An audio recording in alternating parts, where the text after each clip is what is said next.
नमस्कार, स्वागत है आपका डेली 24 भारत में। मैं हूं आपके साथ इशिका गुप्ता। रुख करते हैं अभी तक की बड़ी खबरों का। सबसे पहले बात जगदीप धनखड़ की। भारत के 14वें उपराष्ट्रपति के रूप में जिम्मेदारी संभाल रहे जगदीप धनखड़ ने अचानक सोमवार को पद से इस्तीफा दे दिया और राजनीति में हलचल मच गई है। जगदीप धनखड़ के इस चौंकाने वाले कदम से विपक्ष भी हैरान रहा और लाजमी है कि कई अलग अलग तरह की प्रतिक्रियाएं भी सामने आ रही है। ऐसे ही एक प्रतिक्रिया पर बीजेपी सांसद निशिकांत दुबे ने निशाना साधा। दरअसल कांग्रेस के वरिष्ठ नेता जयराम रमेश ने सोशल मीडिया हैंडलर एक्स पर जगदीप धनखड़ को लेकर पोस्ट किया। उन्होंने हैरानी जताते हुए कहा कि धनखड़ का ये कदम अप्रत्याशित था और वे उनके अच्छे स्वास्थ्य की कामना करते हैं। हालांकि उन्होंने दावा किया है कि जगदीप धनखड़ के फैसले के पीछे बड़ी राजनीतिक साजिशें शामिल हो सकती हैं। चंदन मिश्रा मामले से जुड़ी बड़ी खबर सामने आ रही है। आरा में पुलिस और अपराधियों के बीच मुठभेड़ हो गई है। इस मुठभेड़ में 2 अपराधी घायल बताए जा रहे हैं। दोनों अपराधी चंदन मिश्रा हत्याकांड में शामिल थे। फिलहाल घायल अपराधियों को लेकर पुलिस इलाज के लिए अस्पताल पहुंची है। पुलिस ने बताया है कि चंदन मिश्रा हत्याकांड के 2 शार्प शूटरों और पुलिस के बीच मंगलवार को मुठभेड़ हुई। मुठभेड़ में दोनों शूटरों को गोली लगी है। घायल दोनों आरोपियों को इलाज के लिए आरा सदर अस्पताल में भर्ती कराया गया है। पुलिस को दोनों शूटरों के भोजपुर में छिपे होने की सूचना मिली थी, जिसके बाद पुलिस पहुंची तो आरोपी पुलिस टीम पर फायरिंग करने लगे, जिसके बाद पुलिस ने भी गोली चलाई और दोनों घायल हो गए। पुलिस का दावा है कि पटना के पारस हॉस्पिटल में चंदन मिश्रा की हत्या के वक्त दोनों शार्प शूटर मौजूद थे। सोनाक्षी सिन्हा की film Nikita Roy box office पर बुरी तरह फ्लॉप साबित हुई है। यह फिल्म सयारा के साथ 18 जुलाई को ही रिलीज हुई थी। फिल्म को लेकर कुछ खास बज़ नजर नहीं आ रहा है। रिलीज के बाद तो बहुत ज्यादा बुरा हाल इस फिल्म का दिख रहा है। फिल्म के लिए 1 करोड़ का कलेक्शन कर पाना भी काफी मुश्किल हो रहा है। सयारा के साथ 18 जुलाई को जितनी भी फिल्में रिलीज हुई वो फ्लॉप साबित रही, क्योंकि इस म्यूजिकल फिल्म का बज़ लोगों में काफी ज्यादा था।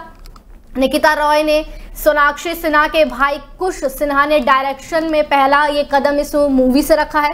कुश की पहली ही फिल्म इतनी बड़ी फ्लॉप साबित हुई है। फिल्म में सोनाक्षी सिन्हा के साथ परेश रावल, अर्जुन रामपाल भी अहम किरदार निभाते नजर आ रहे हैं।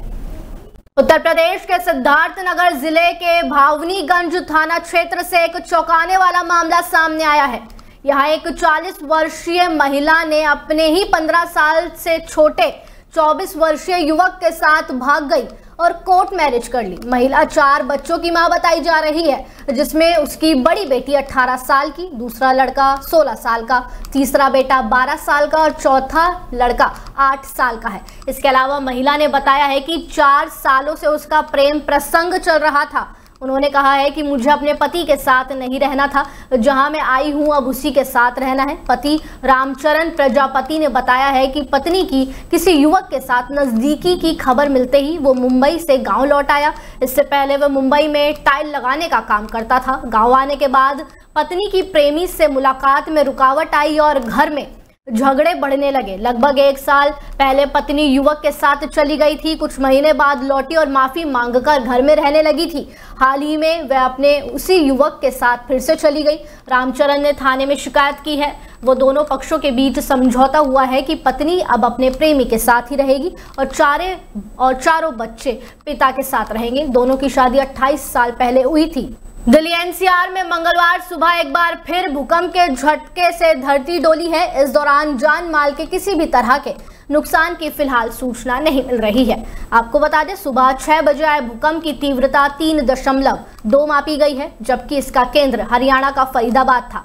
राष्ट्रीय भूकंप विज्ञान केंद्र ने सोशल मीडिया प्लेटफॉर्म एक्स पर बताया है कि 22 जुलाई 2025 को सुबह 6 बजे 3.2 तीव्रता का भूकंप आया। इसका केंद्र फरीदाबाद में था और ये 5 किलोमीटर की गहराई से 28.29 डिग्री और उत्तरी अक्षांश के 72.21 डिग्री पूर्वी देशांतर में था। पिछले हफ्ते भी आपको बता दें, हरियाणा के झज्जर में 2.5 तीव्रता का भूकंप आया था, जिसकी गहराई 5 किलोमीटर थी। उत्तर प्रदेश में बारिश न होने से गर्मी बढ़ गई है। फिलहाल दिन के समय में ठीक ठाक गर्मी पड़ रही है। आने वाले 3 दिनों में कुछ जगह पर बारिश होने की संभावना है।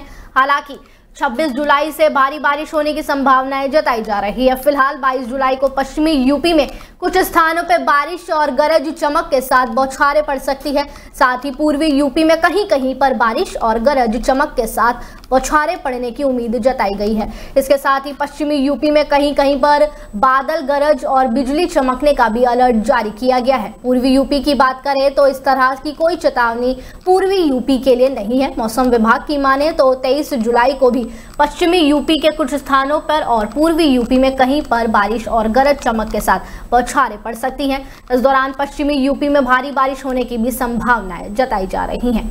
दिल्ली ट्रैफिक पुलिस ने कांवड़ यात्रा को ध्यान में रखते हुए ट्रैफिक एडवाइजरी जारी की है। इसके तहत कई सड़कों को 21 जुलाई सुबह 8 बजे से लेकर 23 जुलाई सुबह 8 बजे तक बंद रखा जाएगा। यह फैसला कांवड़ियों की सुरक्षा और उनकी आसान यात्रा के लिए लिया गया है। साथ ही आम लोगों को सलाह दी गई है कि वे अपनी प्लानिंग ढंग से करें, सोच समझ कर करें। बता दें, शिवरात्रि तक दिल्ली के रूट्स में भी बदलाव किए गए हैं। अगर आप बाहर निकल रहे हैं तो इन डाइवर्ट रास्तों को ध्यान में रखकर निकलिएगा। आपको बता दें, एडवाइजरी के अनुसार कांवड़ यात्रा के दौरान कुछ रास्तों को बंद किया गया है। इनमें शामिल है जीटीबी रोड का हिस्सा अफसरा बॉर्डर से शाहदरा तक। दूसरा रास्ता सीमापुरी से अफसरा बॉर्डर तक बंद रखा गया है। तीसरा रास्ता आनंद विहार से अफसरा बॉर्डर तक जाने वाला रास्ता भी बंद है। ऐसे ही स्वामी दयानंद मार्ग से केशव चौक जाने वाली सड़क को भी बंद किया गया है।